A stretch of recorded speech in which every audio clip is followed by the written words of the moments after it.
E aí, galera, tudo bom? Vamos começar aqui mais uma aula. Na aula de hoje a gente vai dar uma olhada sobre razões, né? Vamos trabalhar as razões matemáticas mais comuns. Nós temos várias. Bom, algumas especiais, né? Algumas que vocês normalmente utilizam no dia a dia. Primeiro, uma razão vai ser uma divisão, uma fração, ok? Só que essa fração vai ser feita entre coisas específicas, né? Então, é uma razão especial, né? Razão entre grandezas de naturezas diferentes. Porque a razão padrão são entre coisas iguais. Primeira razão, gramatura de um papel. O nome gramatura, ele representa a grossura que o papel vai ter e o peso que ele vai representar quando você vai comprá-lo, certo? O mais comum é esse aqui, ó, 75 gramas por metro quadrado. É o papel comum que a gente utiliza para fazer impressões ou para folha de ofício, né? Folha de almaço. Folha de ofício, na verdade. Como é que eu faço a conta de uma gramatura? Você vai pegar todos os papéis que você tem, né? Você vai ver o tamanho desse papel em área, qual é a área que esse papel cobre, né? E o peso dele na balança. Você vai pegar o peso, que é a parte que vai ficar em cima, peso que é massa, né? A gente sabe. Eu falo peso, mas o nome correto é massa. Você vai usar a massa do papel, né? O quanto mediu na balança, e vai dividir pela área total do papel, o tanto de região que esse papel cobre, né? A divisão é o que a gente chama de gramatura. O mais comum é esse aqui. Tem aqueles papel 60 quilos, papel 40 quilos. Na verdade, não é 60 quilos, né? Obviamente. É um outro tipo de gramatura. Né? Você consegue dar uma olhada quando você vai numa papelaria. Outra razão também importante, a velocidade média. Essa a gente usa bastante. Né? Como é que você calcula a velocidade de alguma coisa? Você vai precisar da distância percorrida, né?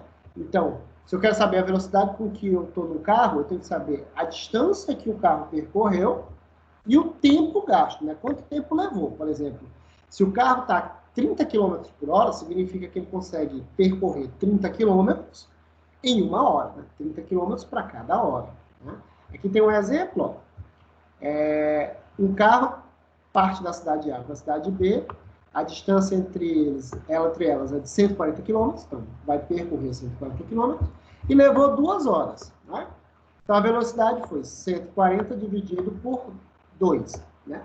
Que deu 70. 70 o quê? Quilômetros por hora. Né? Que é quilômetro em cima, hora embaixo. Entendeu? Velocidade média, muito comum, muita gente utiliza, né? Diariamente. Outra razão, densidade demográfica. Essa usa-se bastante também, principalmente em geografia. A densidade demográfica é a quantidade de pessoas que vivem em um determinado local, dividido pela área, certo? Você pega, por exemplo, o estado da Bahia, tem uma área aproximada de 564.733,1 quilômetros. Essa é a área. E a quantidade de habitantes, de pessoas que moram lá, é 15.344.447. Né? Se você pegar o número de gente e dividir pela área da região, você tem o que a gente chama de densidade demográfica. Né? Então, a gente fez aqui, foi feita a divisão lá da Bahia, deu 27,17. Ok? Quanto maior foi esse valor, maior a densidade demográfica. No Brasil, a maior densidade demográfica está em São Paulo, certo? É uma cidade extremamente populosa. E a menor vai ser em várias cidades do interior, principalmente no interior da região norte, né? É onde tem menos gente. Consumo médio. Isso aqui, sempre que vem a conta de luz, você acaba calculando o consumo médio, certo? De energia. Aqui nós temos um exemplo de consumo médio de carro, ok? Então, o consumo médio é quantos litros de combustível você gasta para cada quilômetro que o carro percorre. Né? Se fosse em energia, seria a quantidade de quilowatts que você gasta para cada hora ou para cada dia. Né? No caso lá, em mês, na verdade. Quantos quilowatts você gasta para cada mês. O consumo médio de um carro vai ser a quantidade de litros de gasolina, né? Aliás, a quantidade de quilômetros percorridos dividido pela quantidade de litros de gasolina que foi gasto. Nesse exemplo aqui, foram 444 quilômetros percorridos com 37,5 litros. Né? Quando eu dividi esses dois valores, eu obtive 11,84 km por litro. Quando você compra um carro, o carro vem com essa informação. Quantos quilômetros por litro ele gasta, né? Que é o consumo médio. Quanto maior esse valor, melhor é o carro. Quanto menor for esse valor, mais gasto você vai ter com o carro. Densidade absoluta de uma matéria.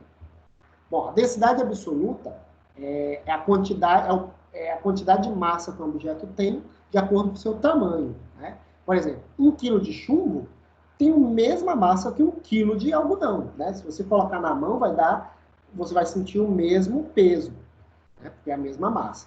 Mas o tamanho é diferente. O algodão é muito maior em termos de tamanho do que o chumbo, 1 quilo de algodão. Né? 1 quilo de algodão vai dar quase uma sala. 1 quilo de chumbo é uma pedrinha, certo?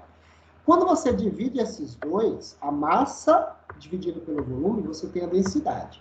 Quanto maior a densidade, mais a gente tem a noção de coisa pesada. Né? Quando a gente olha uma pedra, a gente acha ela mais pesada do que uma pena. Mas, se eu juntar muita pena, ela vai ser tão pesada quanto a pedra. O problema é a quantidade de coisas que eu preciso, a quantidade de unidades que eu preciso para chegar no mesmo peso. A densidade faz isso, né? Quanto maior a densidade, também mais difícil é uma coisa boiar. Né? Por exemplo, a água tem densidade 1, é o padrão. Qualquer coisa que for maior do que 1 na densidade vai afundar. Qualquer coisa que for menor do que 1 na densidade vai boiar. Então dá para você saber o que boia e o que não boia pela densidade, certo? Então é isso. Essas são as principais unidades, né, de razões. Vamos agora para o nosso exercício, né? O exercício que vocês vão me entregar. Uma questãozinha só, vocês vão fazer e me entregar depois que a gente retornar. Provavelmente em agosto, né? É bem provável que a gente retorne no início de agosto. Não é concreto, mas já saíram algumas informações da prefeitura, né? Não garanto nada, porque as coisas podem mudar a qualquer momento, mas o prazo que nós estamos trabalhando por enquanto é que nós consigamos voltar em agosto, certo? Bom, uma questãozinha simples. Entre 1968 e 1969, Hobson Knox Johnson foi a primeira pessoa a dar a volta ao mundo em um barco à vela. Né? Deu a volta ao mundo de barco. Sozinho e sem aportar, isto é, sem parar em lugar nenhum. Foi um feito gigantesco. Percorreu um total de 48.478 quilômetros em 312 dias. Né? Qual foi sua velocidade média em quilômetros por dia? Né? Só fazer a divisão e ver quanto é que dá. Né? É isso. Né? Espero que esteja todo mundo bem. A gente se vê, se Deus quiser, em agosto, quando as aulas voltarem. Né? Até lá vocês se cuidem, certo? Nada de se arriscar por aí, não. Então, um abraço e a gente se vê na próxima aula.